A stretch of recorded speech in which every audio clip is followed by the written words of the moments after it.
we're going to get the vet out today to take a look at her, and it's not really so much about trying to save her as it is to figure out what's going on. So yeah, not an easy day. Stinks. We're trying to grow our flock, and now we're going to lose one of our favorite breeding ewes. Welcome to Whole View Farm. Out here with the animals today. Take a look at the paddock they've been in.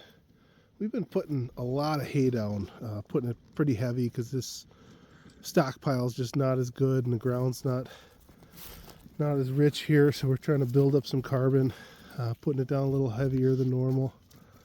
And take a look at the dividing line here. And they've definitely been getting some graze. You can see there's more to the left where we're headed than there is to the right where we've been. This is the paddock we gave them yesterday. And yeah, still February. We're still grazing here. Kind of nice. We're right on the perimeter here where we got a gate, so that makes getting a vehicle in here to do the unrolling a little easier. Hi,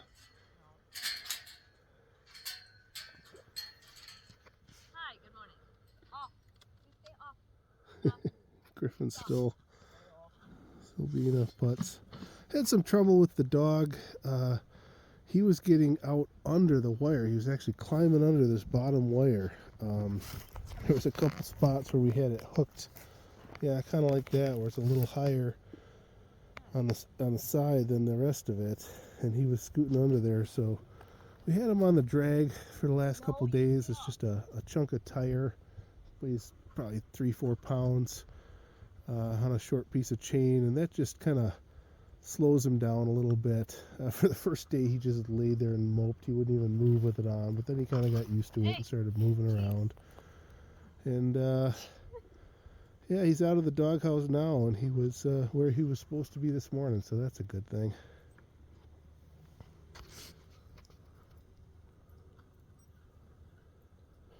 You can see here we got our reel hanging from our high tensile fence. We don't need any jumpers over here. And then you can see that I found these little clips that I used to attach the wire to the high tensile fence. It's working out pretty good so far. We'll see. They're a little thinner than I'd like, but I just don't like going through the holes on this timeless fence because you never know when you want to change something or have to repair something. But it was taking a long time on the other fences I did to twist a piece of wire, holding it on in a way that wouldn't bind when the tension of the wire changes back and forth. I had some trouble at first with that binding and pulling the post out of alignment. And I figured out a way to do it so that wouldn't happen, but it's very labor intensive, very time consuming. So this is quick and easy, gives me what I want. So far so good. We'll see how it holds up. This is, we're not bringing the vehicle out here today because for one thing we're pretty close to the barn. For another thing, it's a little muddy and we don't like tearing up the ground any more than we have to. So this is our quick easy solution to pull some water buckets and some feed out, and the goats are having a good time with it. Oh yeah, oh yeah. We need some toys. It's too boring just to forage. Yeah, we do have one of those big wooden spools that they could jump on and play on that we got from but I'm not moving that every day. Exactly. Well, maybe what we should do, because we've been talking about building some type of mobile shelter so we can keep these guys out on pasture and keep them dry. Maybe we could incorporate that into that somehow. I don't know what that looks like, but something to think about. Yeah. Maybe Well, that's why I wanted to kind of do like a roof, like not a little bit angled so the water sheds off of it, and then maybe, I don't know, like roofers do those, what do they call them, like panic breaks, so when you're roofing you don't slide down the roof. Oh yeah, so panic blocks. Yeah, do something like that so the goats and then the dogs would have higher ground and they would have a shelter, but at also be on top if they wanted to. And then, So if we could somehow make a goat shelter that was also a dog shelter and a playground, that would be awesome. we'd only have one thing to drag around the property. Yeah. That's a pretty good idea. We'll keep thinking about that. Yeah. Yeah. Right. Yeah, because I wanted to do. So we got our ewe. We call her Double because she had twins last year. Really good mama. But we're a little concerned. She looks a little off. You can see her belly's kind of full, but her top part is sunken in, and she's just been really lethargic last day or two. She hasn't been too motivated to eat. This guy has been sniffing her tail and chasing her around, and actually all three rams have been interested, but he's been the most persistent, we'll say. And yeah, we're not sure if they're just wearing her down or if something's going on, so a little bit concerned because she's such a good mama and usually has such good condition on her. But I don't like the way her belly's sunken in. I'm not sure what's going on, and we haven't fed alfalfa for days. The forage is not great, but we have been feeding a lot of hay. And why are the rams so interested in her? They should have bred in December. I'm almost wondering if maybe she miscarried, now she's cycling again. But they sure are interested for some reason. And our theory is that if she's sick, she wouldn't be so attractive to them. I don't know. She's moving pretty good today. The other day she just wanted to lay down. I think that's because they were harassing her all night. I haven't seen anybody mount her, but they sure are sniffing, so I won't be surprised if we get some late season lambs, which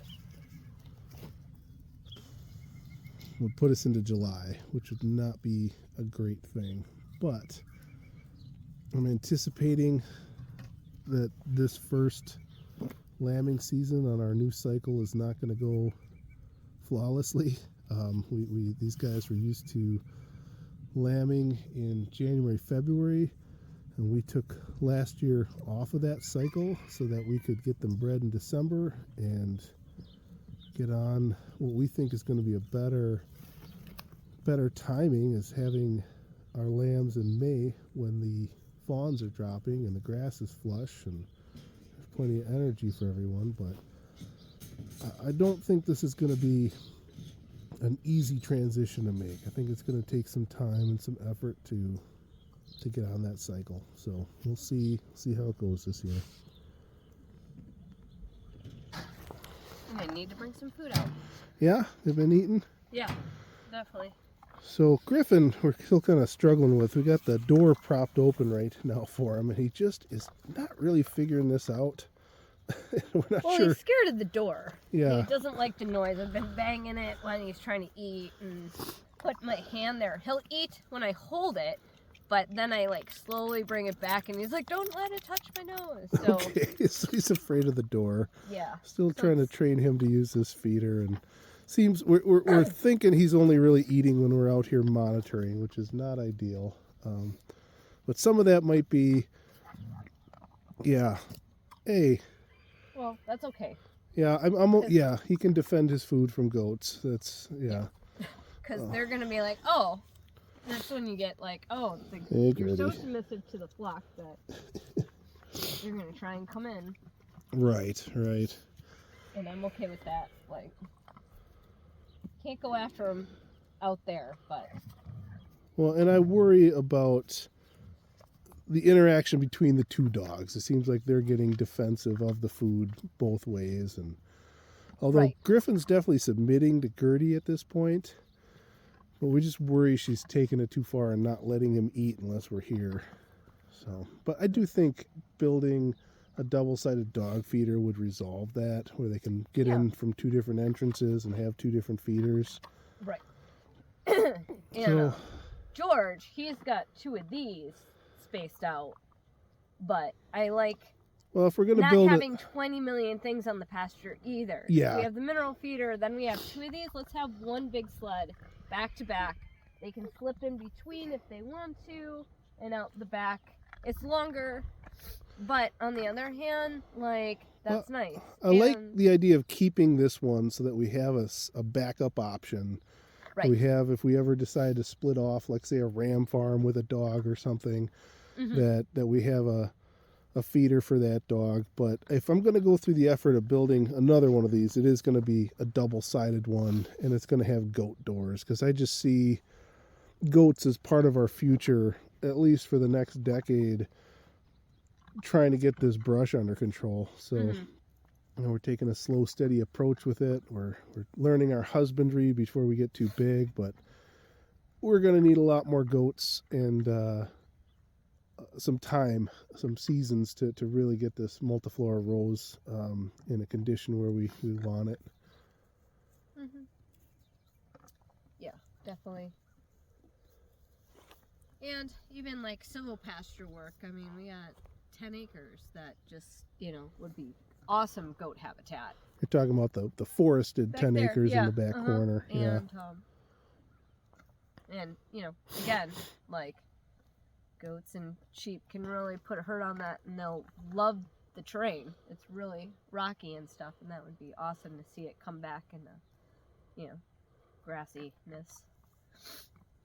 Silvopasture.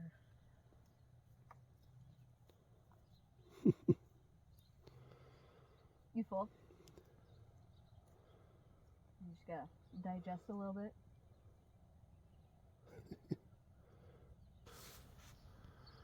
So yeah, some of the things we've been noticing with Dubs here, yeah, her abdomen looks odd. It's like swollen on the bottom, but it looks like her rumen's pretty empty. We haven't really seen her eat. Like, she's picking here and there, and then she'll just kind of stand there with her eyes closed. We haven't seen her chewing her cud, and she's doing some kind of weird stretches that seem unusual. So pretty concerned about her.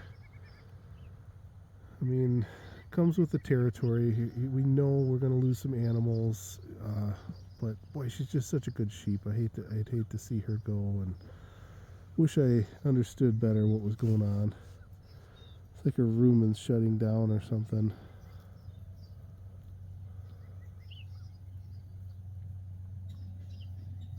Maybe some kind of obstruction. Maybe she ate something we forgot on the pasture, some netting or something, but we do try to be really careful about that, making sure there's no debris or plastics out on our grasses.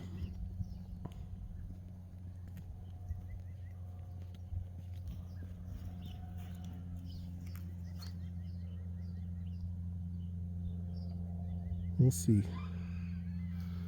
So we just opened up the new paddock. Everybody is happily eating except for Dubs. She came down with everybody, but she's just kind of standing there. I think we got a problem.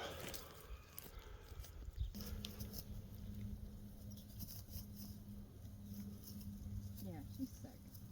Something's going on. And everybody else is interested in the new stuff. Oh, that whole posture, that says, I'm sick.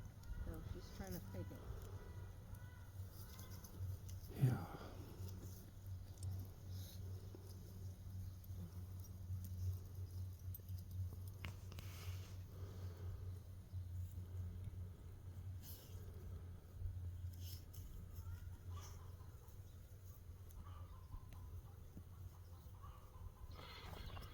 Well, we're worried about Dubs.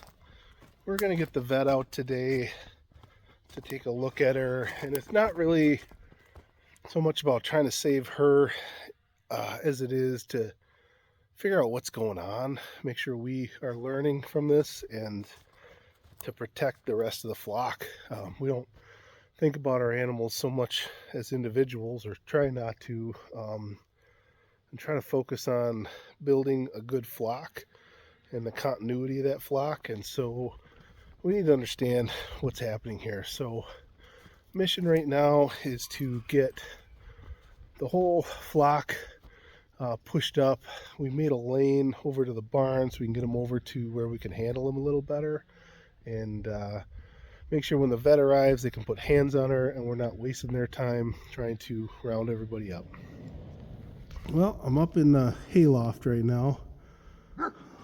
Just threw down, I don't know if you can see them back there, just threw down some of our square bales, and just figured I'd take advantage of the view up here and really kind of see where we've been throwing that carbon down.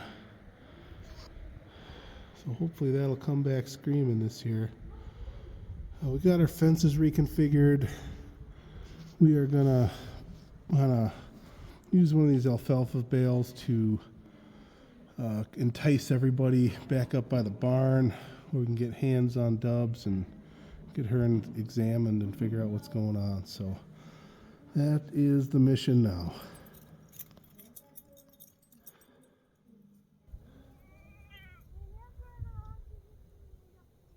Starting to snow a little bit.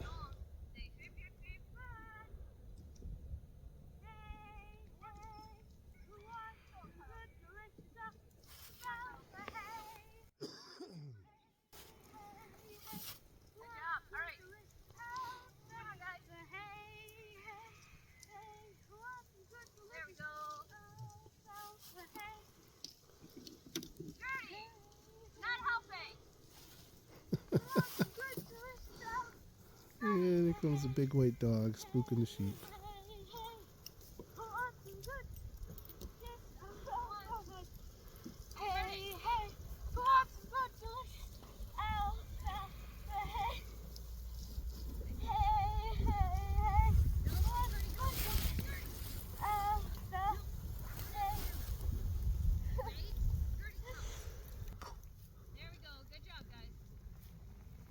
Oh, and I think the vet's here. Yep, it's okay. There we go. Pick it up, pick it up. No, slow down, slow down. All right, we're getting close here. We got him up in the control area, or the training lot. And Dubs is being a little stubborn. We're trying to get her up this lane where we can get her isolated. Okay, Joe. I'm coming. Well, the vet just left. We got Dubs here isolated, and she thinks it's congestive heart failure. We confirmed her age is about 4 years old, so that's kind of surprising to have a sheep experiencing that at that age. So we got her isolated so we could do our checks. The vet did use an ultrasound and found some abnormality in the uterus. She's not pregnant, but there were signs of pregnancy but no baby. So she thinks it's a false pregnancy that was kind of big kidney shaped things in there and a lot of fluid in the abdomen or in the uterus. It's like there's all this in the ultrasound. There's all this black fluid and then 2 big kidney shaped things. And she said that was weird. And then she jabbed her in her abdomen and pulled out clear fluid and a lot. She did it like 3 times. So right. So that her heart is just she's filled. So basically, a congestive liver issue is causing the fluid buildup in her abdomen, which is a lot of fluid buildup. But the congestive liver issue is a result of congestive heart failure, is what you said. Yeah, the right side sounds good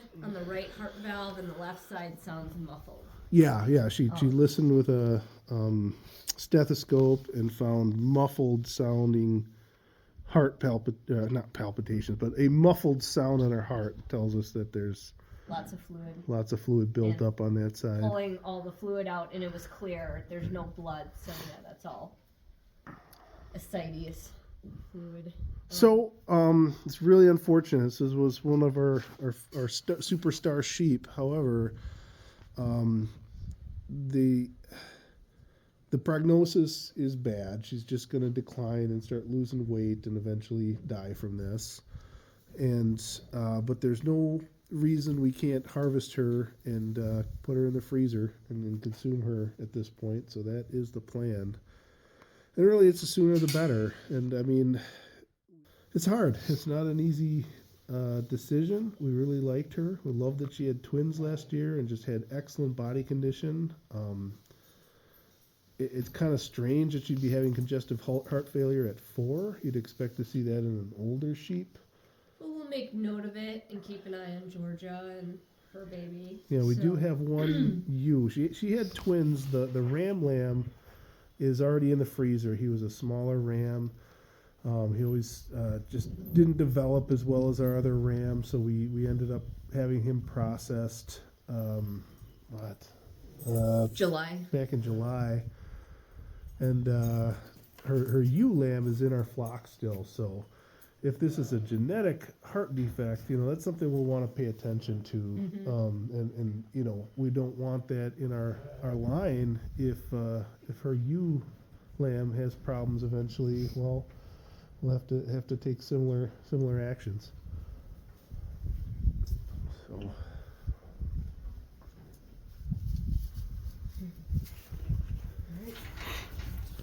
So yeah, not an easy day. Stinks. We're trying to grow our flock, and now we're going to lose one of our favorite breeding ewes. On the bright side, we'll put a little meat in the freezer, which is the ultimate goal. But this is farming, so that's how it goes. Okay. That was fun. That's why we edit. Yes. Don't say Thanks. Look right in the lens. So, interesting day. We've got Dubs behind us right here, along with Honey Bun, who hid in the barn when we brought everybody back, we think, because she was just there. Either that or she escaped and found her way back. So we figured we'd at least put them together. Dub's going to have a friend tonight, help her stay calm and just relaxed. I think she's already calmer, not having the boys chase her around. Oh, yeah. That's a good thing. And plan is tomorrow we're going to dispatch her and start the butchering process. We're going to do it on farm. Really? She just headbutted Honey in the butt and she went flying. Okay, so things are, they're not getting along too good at the moment. Oh, they're fine. It's just, Yeah. I'm like trying to have Dubs in this sad state where she's like can't breathe and she feels awful. Obviously, but yeah, it's a good idea to take her out today or tomorrow morning. Yeah. Just for the fact of we don't want her to needlessly be uncomfortable, and also we got the okay that she'll be good to eat, and I don't want to waste any more. Yeah, the vet felt she was perfectly fine to consume with the congestive heart failure. It's not anything that's going to cause us a problem, and we don't want to waste her. That would be a disservice to her, and this is what we are doing. We have a meat-based business. It's not ideal, but not the way we planned it. We're looking to grow the flock, not harvest animals right now. And this will be our first on-farm slaughter that we've done. We did process one ram lamb who was actually her son, one of the twins that she had. So that kind of makes sense, doesn't it? That he was smaller and undeveloped. Because even we were having all these problems with Gertie attacking him and biting his legs, and he just never developed any horns, and he was smaller. So it makes sense now that probably we picked her up, and it was a birth defect because of the way that George was underdeveloped. It was just too much of a strain, and she just, it's now coming to a head. Could be. We don't really have a way to know that, but it's a reasonable theory, and Yeah. it makes me wonder if his sister Georgia is going to have similar issues when she gets older. Mm-hmm. Maybe when she hits that 4-year mark, we'll see.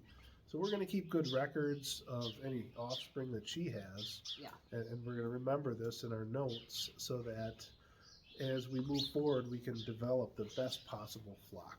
And that's what it's really about. You know, I know as a business decision, paying a couple $100 to have an on-site vet visit to look at one sheep is not like the smart financial business decision. But I feel pretty good about it.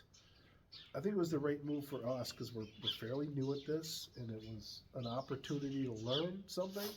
Yeah, I was a conundrum. I was like, all right, is this upper respiratory? She's not acting right. But then the boys, I mean, if she was sick, she was off on her own, and she looked thin to me, and she, you know, her body language was saying, yeah, I'm sick. And But the boys were all over her, and I'm like, this is not right. I'm missing a big piece here. What is going on? Because when you're sick, nobody wants to mate you, and they were all over her for the last 2 days, and I was just like, yeah, so this that is that part incredible. we think was a false pregnancy causing her some hormonal weirdness that they were just responding to. Yeah. But we confirmed she's not pregnant. There's no baby lamb in there. But there are signs of pregnancy, which was weird. But I think it was the right choice having the vet out to give us peace of mind. You know, now we can move forward confidently harvesting this animal and knowing that it's the right time to do that. I mean, it's hard. Yeah. But I know it's the right decision mentally. I'll get there emotionally, you know. But Right, and it's very interesting because there was a couple of sheep on our cull list, and she was not one of them. she was like bottom of the cull list. She was our superstar. Yeah, we're like, oh, look at, she's our proud specimen. But then again, December she was all good. She was checking all the boxes, and now great body condition, and still that was the vet's first guess. She said would have been parasites, but looking at her eyes, she said they're bright color. Yeah, bright pink, beautiful color, no anemia at all. And they're good. They're not glossy or, you know, she's got bright, healthy eyes. Yeah. And bright, healthy mouth. So then I was thinking, well, cancer. And then when we went in and looked at the ultrasound and started pulling fluid out of her abdomen, it was like, oh no, this is something different. In general, when a prey animal starts showing signs of illness, they're pretty far gone. I mean, it's not like